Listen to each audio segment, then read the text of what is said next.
Hello, everyone. I'm Daniel Rubenstein. This is the live daily briefing of the Israeli Citizen Spokesperson's Office. It is March 4th, 2025.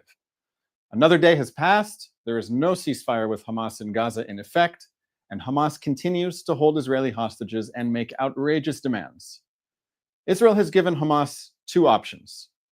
The first option is quite generous. It's an offer to extend Phase 1 of the ransom payment, where Israel agrees to release huge numbers of convicted Palestinian terrorists in exchange for hostages. The second option is that Hamas surrenders immediately and turns over power in Gaza to a new government. In this case, if Gaza has a government that chooses peace instead of war, Israel could withdraw from all of Gaza. Hamas has rejected both options. Hamas is demanding that Israel must withdraw completely from Gaza and end the war so that Hamas can remain the government of Gaza and begin to rebuild its military infrastructure and prepare for more massacres. That's what Hamas is demanding from Israel in exchange for the remaining Israeli hostages. Let's be clear. The ceasefire that was phase 1 of the hostage ransom payment has expired. As long as Hamas refuses to release more hostages, the ceasefire is over. Hamas knows it's over. This morning, Hamas continued to probe Israel's defenses in order to see what it can get away with. Someone in Gaza approached Israeli soldiers and posed an imminent threat. The Israeli soldiers neutralized the threat. 2 days ago, the Israeli Air Force targeted 2 men in Gaza who approached and threatened Israeli soldiers. Yesterday, the IDF struck a vessel from Gaza that passed a boundary off the coast of Gaza. The United States and Israel are coordinating their policies. Israel accepted the plan of President Trump's envoy, Steve Witkoff, to extend the expired ceasefire by 50 days. That time period includes all of Ramadan and Passover. During that time, negotiations can continue regarding the conditions for ending the war in Gaza. According to the Witkoff plan, half of the hostages will be released right away.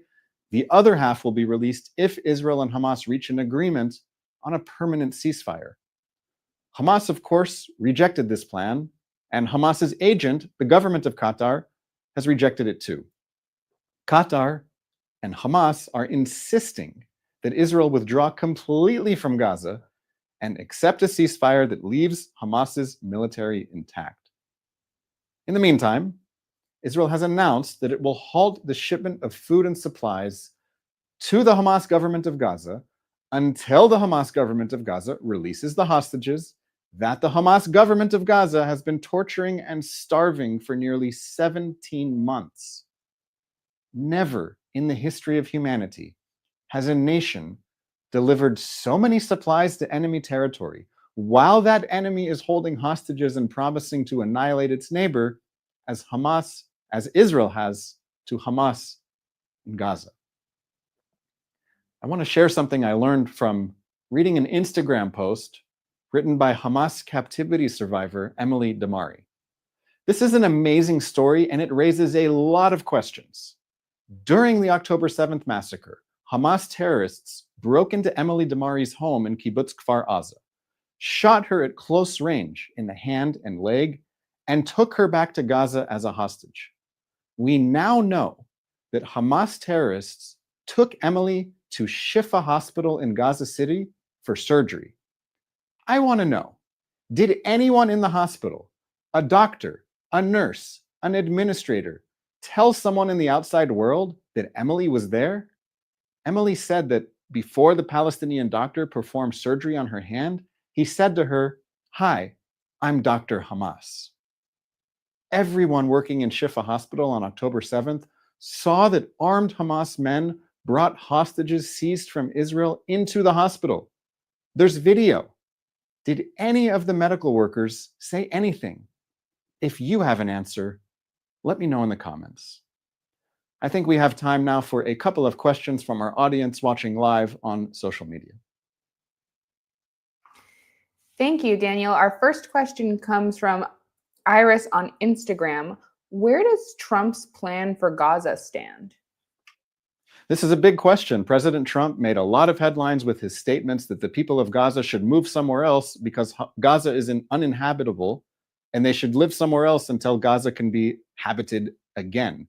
This, in many ways, is a common sense approach. If you can't live somewhere because of a war that your government started and that government brought ruin to your own territory, you're a refugee and you should be looking for somewhere else to live until your situation improves. It's common sense. This is what happens in every war around the world, including in Ukraine.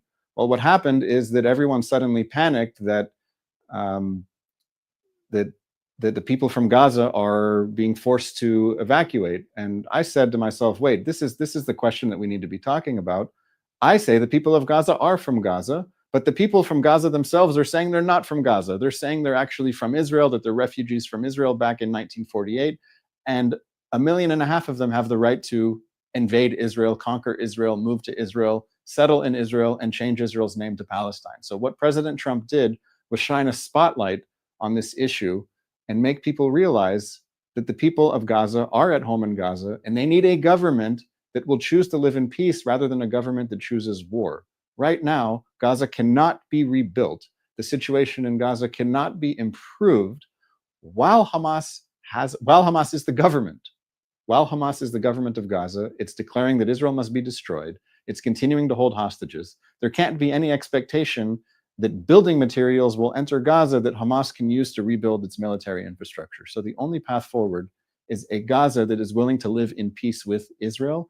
And I hope the whole world will get that message and send that message clearly, or else the war is going to intensify and the situation is going to get even worse for the people in Gaza. Thank you. This is our final question. Lotem on Instagram asks, where does the ceasefire in Lebanon stand? Well, back in November, Israel agreed to a ceasefire with the government of Lebanon. In effect, we're talking about a ceasefire with Hezbollah. And the ceasefire said that Hezbollah must disarm, that Hezbollah cannot be a separate militia from the government of Lebanon. And if Hezbollah remains armed, then it's a violation of the ceasefire. More than 60 days have passed since this temporary ceasefire came into effect. And as far as Israel is concerned, Israel is going to remain in key points in Lebanon so that it can enforce the ceasefire agreement that no one else is willing to stand up and enforce. We're not going to make the mistakes of the past where we watch a Hezbollah terrorist army become armed and dangerous and ready for war on Israel's border while it's declaring that Israel must be destroyed. That was a mistake. Hezbollah was able to participate in Hamas's war one day after the October 7th massacre. Hezbollah joined Hamas's war, fired thousands of rockets, anti-tank missiles, suicide drones, and forced 60,000 Israelis living in northern Israel to evacuate their homes because Hezbollah was shooting at them. It's really uncertain how the situation in Lebanon is going to resolve itself.